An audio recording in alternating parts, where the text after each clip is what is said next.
Does Monday at the office feel like a storm? Not with Microsoft Copilot. That feeling when Copilot gets everyone up to speed instantly? It's sunny again. When Copilot simplifies complex data so your teams can act, that sun's shining on a beach. And when Copilot uncovers hidden insights, you're on that beach with your people, and you find buried treasure. That's Microsoft Copilot. Learn more at Microsoft.com/AI for all. How do you feel great on vacation? Like really good? Easy. You go to Aruba. You'll spend your time relaxing on cool white sand beaches and floating in healing blue water. You'll immerse yourself in natural wonder and find your center on an island where things move at your speed. You won't just feel great, you'll feel relaxed, renewed, and ready for life. That's the Aruba effect. Plan your trip at Aruba.com. This is Optimal Health Daily, episode 2481. What is your TDEE and how can you impact it? By Sam Lynch of Fitnitiative.co.uk. And I'm Dr. Neil, your host and narrator. Welcome back to Optimal Health Daily, or OHD, where I act as your narrator of popular health and fitness blogs and always provide my commentary at the end. And with that, let's get right to it and start optimizing your life. What is your TDEE and how can you impact it? By Sam Lynch of Fitnitiative.co.uk. Your TDEE stands for your Total Daily Energy Expenditure and makes up the calories out portion of the calories in, calories out model of weight loss. The calories in, calories out model of weight loss is the most accepted weight loss model and is built off the premise that calories in versus calories out is what governs whether we lose weight, gain weight, or maintain weight. When calories in exceed calories out, we gain weight. When calories out exceed calories in, we lose weight. Where calories in are equal to calories out, we maintain weight. Now, it's important to note that your weight is made up of more than just your fat mass and lean mass, and that there's more to the mechanisms behind this model than the simple idea suggests. For example, what drives and influences each side of the model are important to factor in. However, all of that is beyond the scope of this article, so we're going to focus on your total daily energy expenditure, which is a huge factor that the majority of people should be focusing on.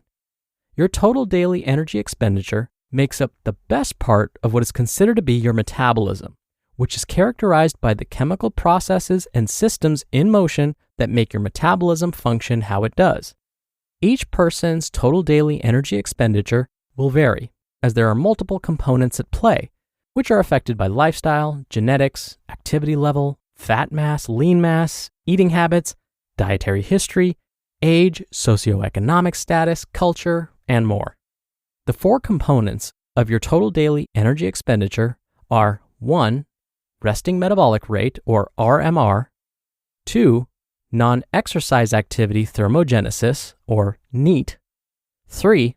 Exercise activity thermogenesis, or EAT, and 4. Thermic Effect of Food, or TEF. Here, we'll overview each component, why it matters, and where you should focus your efforts to create an impact. Resting metabolic rate. Resting metabolic rate is not to be confused with your basal metabolic rate. Basal metabolic rate is the minimum level of energy we need to use to maintain vital functions of the body. Imagine sleeping with no food in your stomach, and your body is doing the bare minimum to keep you alive. While that number is nice to have, it doesn't reflect real people with real lives. Resting metabolic rate paints a more accurate picture, as it takes into consideration other things like digestion, small movements, and how we actually live.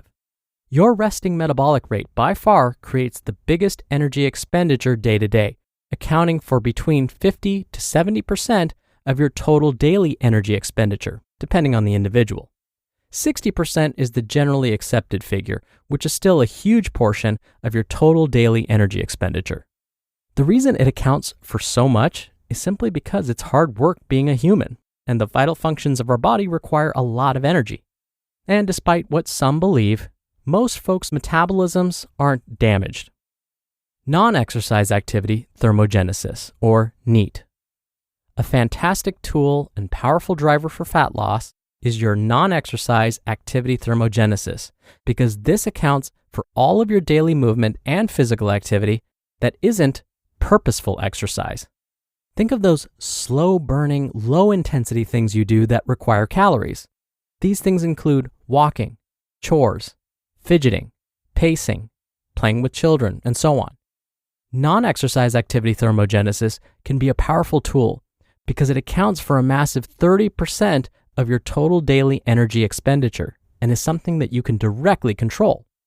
Activities that are considered non-exercise activity thermogenesis are also low fatiguing, require no skill, fit into your daily life, and can often be upscaled if needed. Exercise activity thermogenesis is what would be considered purposeful exercise. Exercise comes in many forms, and some people are more active than others. So the amount at which your exercise activity thermogenesis contributes to your total daily energy expenditure will depend on what exercise you do, how long you do it for, and how often you do it. Those that are considered sedentary will expend between 10 to 15% of their total daily energy expenditure through exercise, whereas more active individuals, such as athletes, can expend up to 30%. While exercise activity thermogenesis is a useful tool, time spent doing purposeful exercise each week tends to be limited for the majority of people. While 3 separate workouts you do each week feel hard, in the grander scheme of things, the time spent during these activities is overshadowed if you live an otherwise sedentary lifestyle. Your body will also generally become more efficient at using exercise activity thermogenesis, and it's often overestimated how much this contributes to a personal total daily energy expenditure. Having said that, purposeful exercise has a whole host of other benefits and secondary outcomes that will further improve your life, physical, and mental health. Not to mention some of the direct implications, like when you resistance train, it's going to definitely improve your lean body mass and overall body composition. Both of these things can alter your resting metabolic rate and your total daily energy expenditure in the longer term. Thermic Effect of Food, or TEF. The thermic effect of food or feeding accounts for the increase in metabolic rate from the processes of digestion and absorption. Digesting and absorbing food doesn't come for free, and ironically, it costs us energy to break down food for energy. The thermic effect of food accounts for up to 10% of your total daily energy expenditure, and this figure is affected by the macronutrients you consume. Each macronutrient will have different thermic effects, with protein producing the highest thermic effect of food, with 20 to 30% of these calories being used for digestion and metabolism. Just for comparison purposes, carbohydrates have a thermic effect of 5 to 10%, and fats 0 to 3%. I mean, you ever wonder why you get the meat sweats when you down that tomahawk steak? Well, all that protein takes a lot of energy to process. Can I change my resting metabolic rate? For the most part, your resting metabolic rate is what it is, and will change and adapt as your body does. In general, an increase in lean mass will increase your resting metabolic rate, since lean tissue requires more energy, but fat levels may also increase it. Your resting metabolic rate is largely impacted by the metabolically active tissues of the body, with the highest energy demand coming from the heart and kidneys, then the brain, and then the liver. The amount your skeletal muscle and fat mass contribute pales in comparison to these tissues. It's also important to note that people with the same body composition may also differ in their resting metabolic rates, and this occurs naturally. So trying to change your resting metabolic rate shouldn't be the focus. If you're looking to lose weight, then the use of resistance training may be the most beneficial thing you can do, because that helps you build lean mass, reduce fat mass, and improve your body composition overall. This may in turn help you to maintain your resting metabolic rate or even increase it as you lose weight or maintain your weight. With a higher or even similar resting metabolic rate, but a lower body weight, you can reduce the risk of putting on weight and therefore putting on fat weight. What to focus on? Instead of focusing your attention on your resting metabolic rate, focus on those things you can control. For example, your exercise activity thermogenesis, your non-exercise activity thermogenesis, and the thermic effect of food can all be impacted by your actions. Here are simple things you can do to impact each and potentially increase your total daily energy expenditure. When it comes to the thermic effect of food, eat more protein and less processed foods. When it comes to non-exercise activity thermogenesis, walk more. For example, aiming to get 7,000 to 10,000 steps a day is a good starting point. If you're at your desk, try standing at your desk and incorporate more household chores into your daily routine. When it comes to your exercise activity thermogenesis, participate in 3 to 4 purposeful exercise sessions per week, and ideally some of those should be resistance-based. And as always, the main thing is finding what you can do consistently. Considerations. Now these numbers are variable and provide a general guideline to what contributes to your total daily energy expenditure. Resting metabolic rate can differ between people significantly, as can all of those other variables we discussed.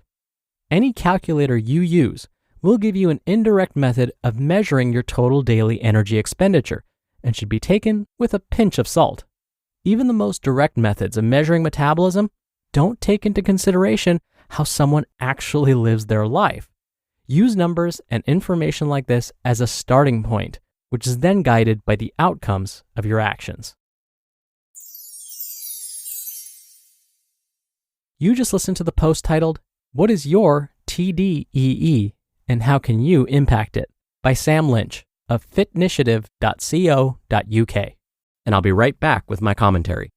We're driven by the search for better, but when it comes to hiring, the best way to search for a candidate isn't to search at all. Don't search, match with Indeed. Indeed is your matching and hiring platform with over 350 million global monthly visitors and a matching engine that helps you find quality candidates fast. Ditch the busy work. Use Indeed for scheduling, screening, and messaging. 93% of employers agree Indeed delivers the highest quality matches compared to other job sites. One of the things I love about Indeed is that it filters out incompatible applicants. So when you're hiring, the process is much faster, and you only have to consider applicants that are already likely to be a great fit. And listeners of this show will get a $75 sponsored job credit to get your jobs more visibility at Indeed.com/health. Just go to Indeed.com/health right now and support our show by saying you heard about Indeed on this podcast. Indeed.com/health. Terms and conditions apply. Need to hire? You need Indeed. This episode is brought to you by Hyperice, the leader in advanced warm-up and recovery technology. They have tons of innovative products, like Venom-heated wearables to help soothe sore back muscles, Normatec compression boots to speed up recovery and increase circulation, and Hypervolt massage guns to improve mobility. Loved by athletes like Naomi Osaka and Erling Haaland. Try them yourself. Get 10% off your order with the code MOVE at hyperice.com. Dr. Neal here for my commentary. Now, Sam's final point is a really important one. The information that was shared about calculating your total daily energy expenditure is just a starting point. There's no need to try and measure every single calorie you consume and every single calorie you burn. In fact, it's nearly impossible to do that without some very sophisticated equipment, and even then, it's still going to be inaccurate. In fact, studies have shown that many of the calorie trackers that are really popular, whether they track the calories you consume or the calories you burn, are inaccurate. So you might be wondering then, well, what's the point of tracking at all? If it's inaccurate anyway, then why bother? Well, here's the thing. The mere act of tracking your food intake and your activity levels makes you more aware of what you're doing. So while the information may be inaccurate, the simple act of actually recording your food intake, what goes in, and your activity, what you're burning, will make you more aware of your habits. Think of it this way. When you track your calorie intake, you have to write down or enter into an app the type of food you ate and drank, as well as the portion you consumed.